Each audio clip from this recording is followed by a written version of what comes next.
Hello everyone, nice to see you again. Um, so today we are going to wrap up the business object topic, and we will be starting to talk about more exciting topic from next session. But today I hope we go through the last few topics, and then I'll do a catch up from the previous sessions, and then see what we have missed. So we will look at the business object options. I don't think we have get a lot of time to talk about that. It's an important topic, covering not only business object but also business object status on the life cycle. And second topic is about security.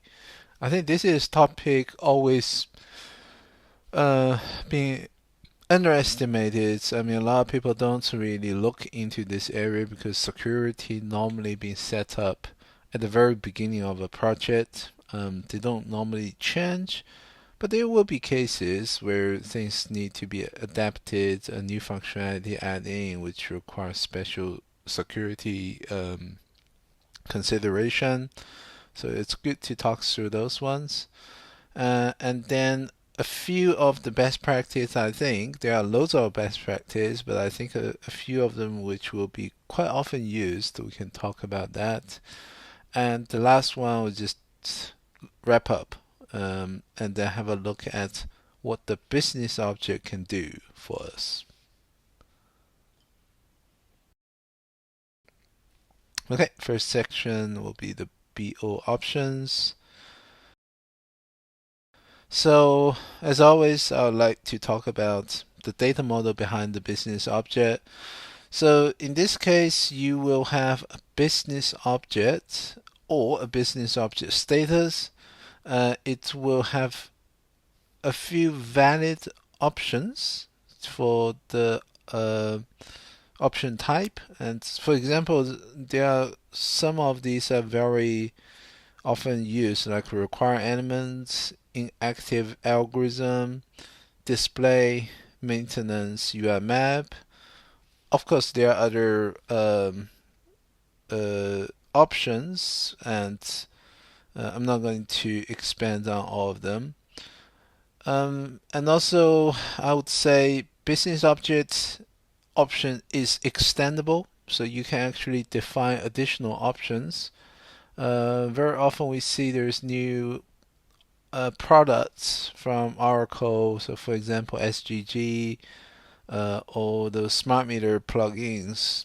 So they might have new options because based on the events, we can define options and add that into the BO for the continuity and convenience to define options. Secondly, the BO option could override MO options. Not all the options are same because MO options are talking about more around what is valid for the BO level and what is the MO more admin level options.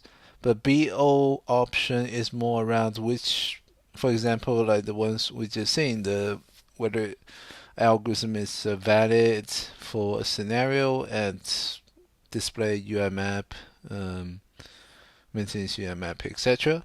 And the last one, the third one is the MO option controls valid BO options.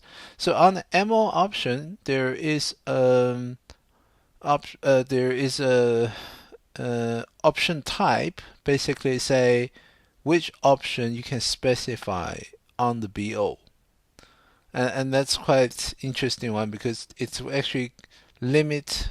It's not only limits, but also it gives you a very good indication for this particular type of MO. What option can we define? And if you want to extend the BO options, then you need to modify the MO option as well.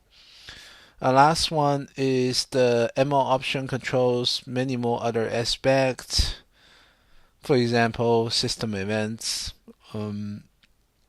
So BO option and MO option, they're different, but they work with each other. Okay.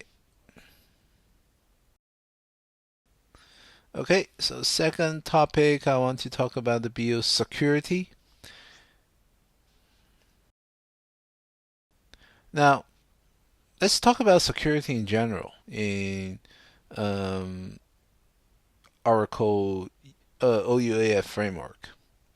Um, so literally every um, portal, pay transaction, BO, they could have a corresponding application service. So application service is controlling the security level for that particular object. Secondly, when you link a user group to a application service, you are granting all the user in the group accessing to application service, um, which is a quite standard way of controlling uh, the user. For example, if in the system you're thinking about different persona, you might have a sales user, you might have a billing user, you might have a credit control user. They could have different groups because then if a new user is added, you just add the user into your group, but you can predefine what is the relationship between the user group and the application service on different levels. So, for example, the credit control could be updating the customer account for credit score, but they should not be creating bills. So these kind of consideration need to be built in, and you don't when user join in, you don't have to um, create all the permissions from beginning. You can just reuse the user group and application service relationship, which is already there. The last one is when you create an application service, you define its valid actions, and when you grant a user group access to application service, you define which are the valid actions. For example, read, add, change. Now, this is quite very important. So this is down to the action levels. When you look at business objects, you very often see, for example, on the business object level, you could have add, change, read, delete, I think. Um, they are the basic actions. I think they are the default actions for BO as well. But on the business object lifecycle, on each of the lifecycle, you will see what is action level. Okay, so from there you actually can see can say which user is able to access object at which lifecycle. So for example, as I was saying, if the credit user, maybe we only assign the action to the status, for example, the credit review or uh, failing credit, these kind of lifecycle status to a particular action which can be accessed by the credit user, but not by not so in that way the credit user is not able to access object at other status because a lot of the cases it's like we don't want other teams to look at an object at a particular status because when you get to a particular status it has some sensitive information.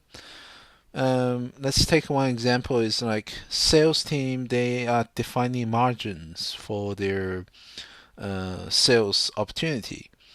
But we shouldn't allow any other user to see the margins. Those margins are internal, and they are sensitive information. And in that case, we could limit the information to the particular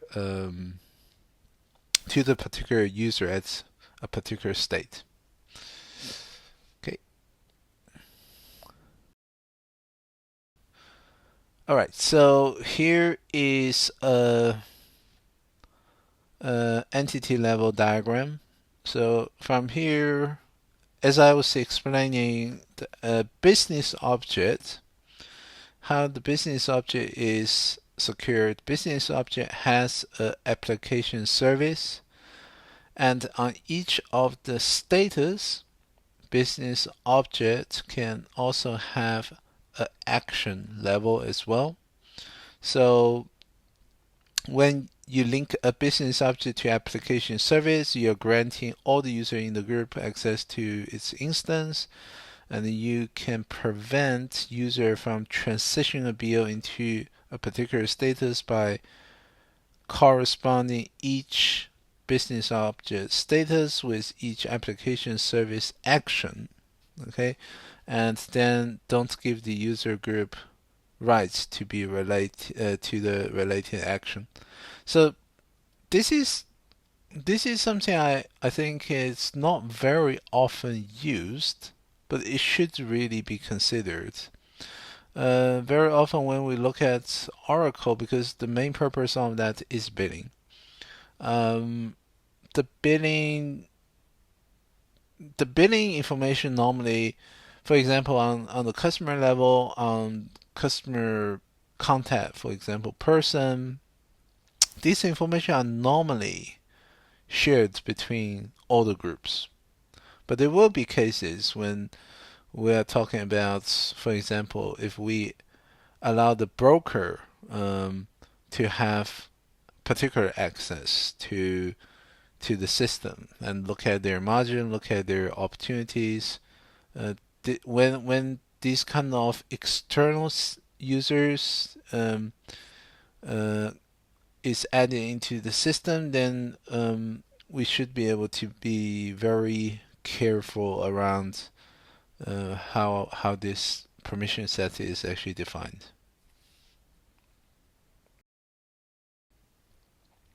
Okay, best practice.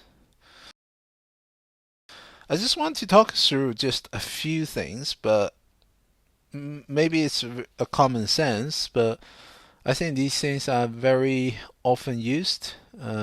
So first one is cache. We know the architecture of OUAF is application, business server, and then database server. Okay, so the database server is normally the database server information is normally cached on application or batch server. Very often when we change a schema on the let's say on the application server, not all the application server get reflected immediately because the cache was there. Now what you can do is for the application server, you can just in the URL you can replace the CIS JSP with the flush all JSP, which is case sensitive. Just be aware of that. Then you can flush the cache on the application server. For the batch server, normally what we can do is, because it's related to TPW, we normally run a F1 flush to flush the cache for the batch server. The second point is try to reuse the data element. Very often what we see is, for example, if we are working with market message or external system, for example, ecos, any external system, there is always a pattern or a common data group which we will be dealing with for all the flows. In those cases, I would encourage to use the data area, because you can define the data area once and you can reuse them in different business objects if they are different flows. Now, especially when you're dealing with the large payloads, inbound, outbound, in those cases, the change happen only on part of the structure. For example, if we are talking about a D flow for the UK electricity markets, and if we model the D flow in the system, very often the D flow only change partially, from the market if there is a programming, if there is a government program is updating the structure, they don't change the complete structure. So you could potentially use the data area to capture that part, and if that particular part is being used by different D flows, change it once, and they will be reflected on different D flows. You don't have to go through each of them and update. So I think this kind of refactoring, I would call it a refactoring mechanism, is quite helpful. Okay, and it make you find it will make you feeling the system is easy to read and easy to maintain as well.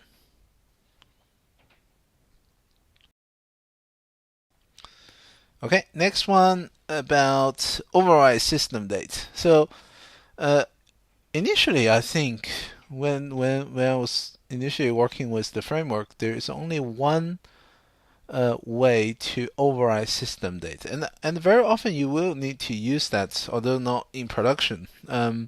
Very often when you're trying to test in a particular scenario, say backdated billing, you do need to update the system date in order to make sure you're billing on the right business date. And we would use feature config, which is a global update. So that means if you change that, every user in the system basically is going to align to that change. But there is a new way of doing that, is to use the user characteristic, and you can add in a characteristic for system date, so that will be only applying to you. Some people find the global update is more, it's probably easier, because if you want to run a batch and the batch has to be run by the, for example, batch user, then yeah, you do need to change it globally so the batch user pick up as well. But doesn't matter which way you use. I would say the bottom line is, when you change it, don't forget to revert back because everyone basically assuming we are working in the real time. So if it's just testing and the system is shared by different developers, just don't forget to revert it. Okay, so last part. I would say this one is what I've tried to put together. Literally everything about business object. Let's just walk through. Okay, so we configure business rules regarding the business objects, regarding the business object status. Now, let's think about what could it do for us in terms of requirements. So first one is on the business object, who can access and maintain it. So that is related to the application service. The second one is the format of its info string. So we're talking about an info system event algorithm on BO level.